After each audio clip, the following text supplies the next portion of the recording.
Welcome to Car Rides with Little Miss Gigi. a place where girls like you will be inspired by godly stories. Hi girls, it's Valentina. Hi, it's Esther here. Today's story is called Lost at the Fair. This story is actually a true story. Did you know that, Valentina? Yes? Good. And it was sent by Maria, and it's when Maria was 7 years old. That's almost as old as me. Yes, you're correct. Almost. Just 1 year apart. So, can I ask you something? Yeah? Have you ever been lost? Yes. Really? Yeah? Okay, when, how, what happened? So I was at the shops and I found something really yummy. And my dad accidentally left me behind because he thought that I was with him. And what did you do when you found that you were by yourself? I was just had a little panic, so I went through the aisles and I found him in the freezer aisle. So how did he react? Was he happy to see you? He didn't really know I was left behind. Oh, okay. So it happened kind of quick. Yeah, it really did. Well, I'm glad. I don't want you to be lost anyway.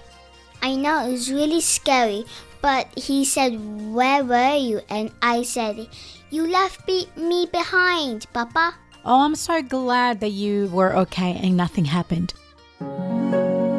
Verse time. Today's verse is, "For he will command his angels concerning you to guard you in all your ways." Psalms 91:11. Thanks, Valentina. That's a beautiful verse.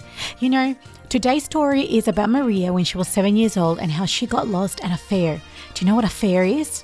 Yes, It's a really big what? it's a really big, so it's like a really big place where there's games, I guess. Yeah, there's games, there's Ferris wheel, there's fairy floss, there's food, music, lights. It's a fun place. Yum, fairy floss. I know, but the story is really nice and I think you're going to enjoy it. But before we go, what do we need to do?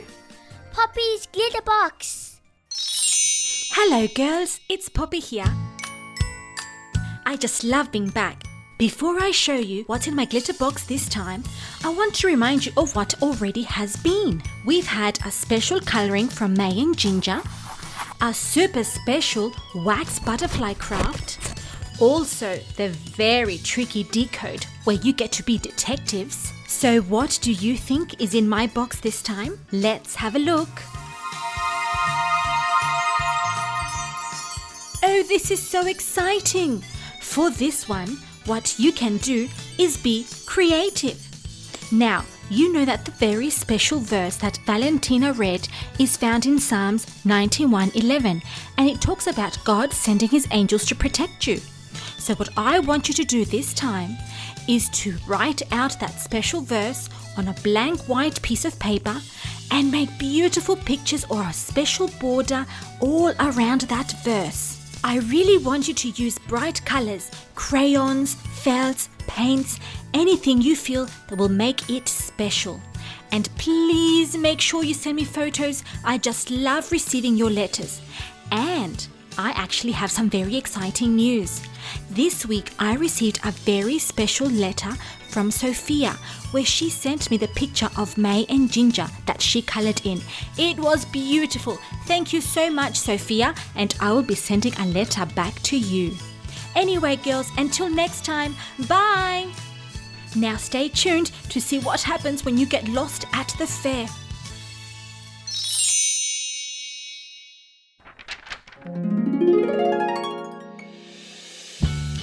I was 7 years old and bursting with excitement.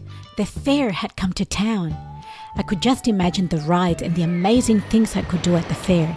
Maybe I would see clowns, people on stilts, or little dogs doing tricks with a trainer.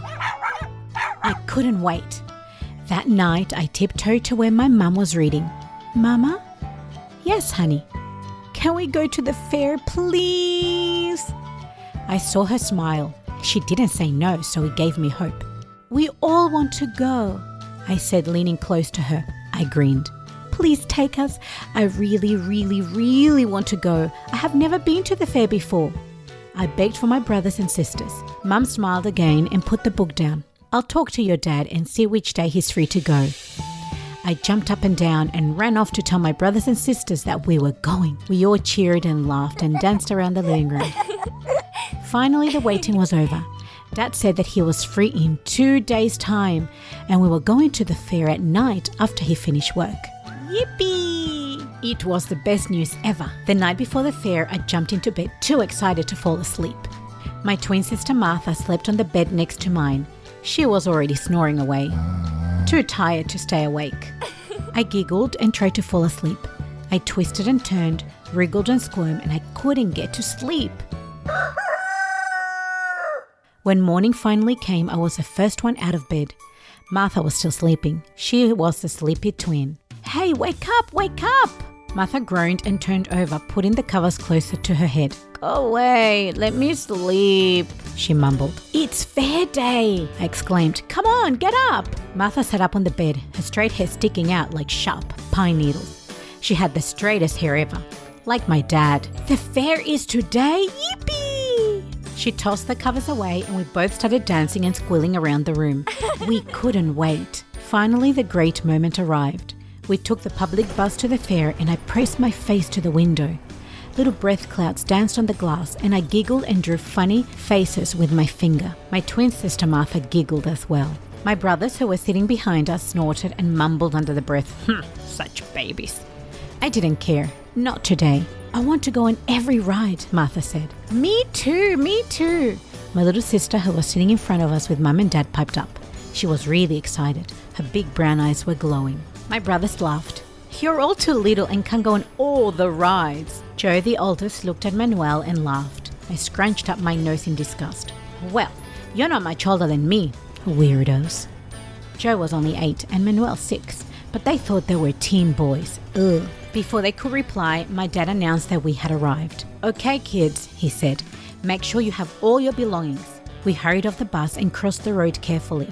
I wanted to bolt across the street, but it was too dangerous. I had to be patient. We all giggled and chatted. Mum and Dad laughed. They said we sounded like little squirrels. We came around the corner and there it was, the fair. Lights and more lights glowed around it. Wow, it looked beautiful. My brothers ran ahead, but Dad stopped them with his famous whistle. "Boys, stay together please. I don't want anyone to go missing." "Oh, Papa," they moaned, but my dad just gave them a look and they knew not to argue with him. The fair didn't disappoint. It was awesome. With so many lights, the whole place glowed as if it was magical.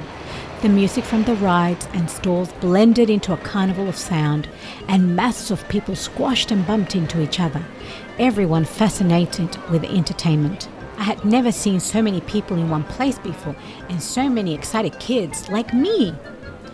"I can smell fairy floss," Martha shouted so we could hear her amongst all the noise. "Mama, can we get some fairy floss?" Mum nodded and like little ducklings we all followed in a row. I closed my eyes briefly. I could smell so many delicious things. The air was a rainbow of smell. I sniffed. Yum, sweet lollies, fried chips, barbecue meat. I was getting hungrier by the minute. As we headed to get our food, I saw the most amazing ride ever. I didn't know what it was. "Hey, Joe," I looked at my older brother. "What ride is that?" Joe looked to where I pointed and shrugged. "That's the Ferris wheel." Wow. The pretty gondola cars took my attention the most. I stared at the giant glowing wheel in awe as it towered over me. It was a ride I definitely wanted to try. Yay, I couldn't wait. I reached out to grab my dad's arm and asked him to come with me.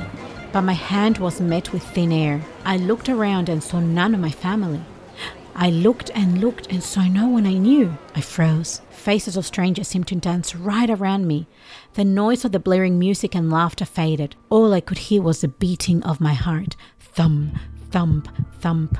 I imagined that I would never see my family again, and I panicked. A ball of emotion rose up inside and burst from me, and I cried and screamed for my mother. But no one could hear me above the crazy sound of music, laughter, shrills of excitement, and vendors yelling at the top of their lungs for children to come and try the game. My heart raced and it seemed like everything was spinning.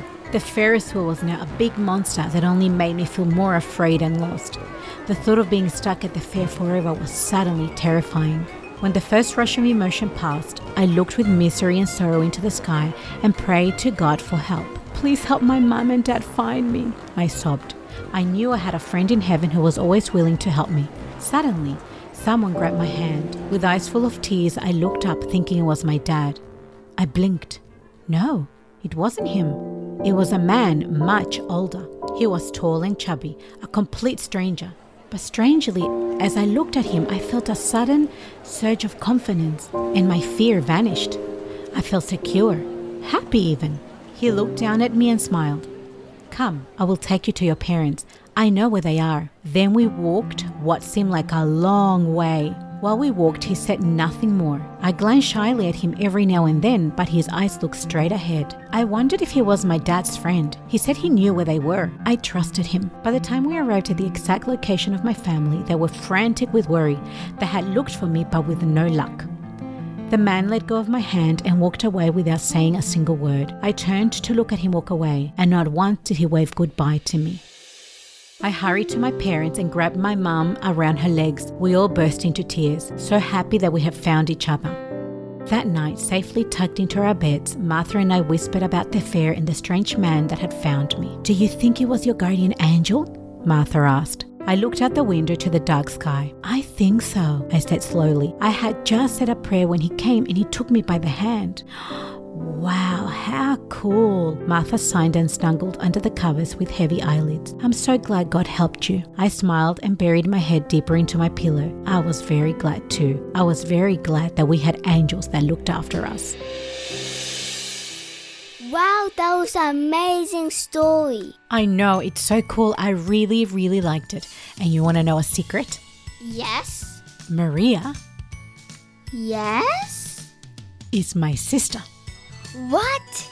I know, it's her story and happened to her in real life. I can't believe that. I know, it's really cool. She tells me this story all the time and she gets really excited when she knows that, God is always looking after her and after us. I know. Okay, we need to move on and check what's happening in Girls Express today. Today we have a prayer request. Yes, we received a letter from a little girl asking us to pray for something very specific. And we want to tell you girls that even though we can't read these letters, we want you to know that you can send us any prayer request you have and know that we are going to put your prayer requests in a little book and we're going to pray. Any prayer requests are confidential and you're welcome to send them through. Okay, so that's it for us today. Another story is happening next week and this one is called The Mystery Friend. See you next week. Bye. Bye. Don't forget that you're Gigi, gorgeous in God's image.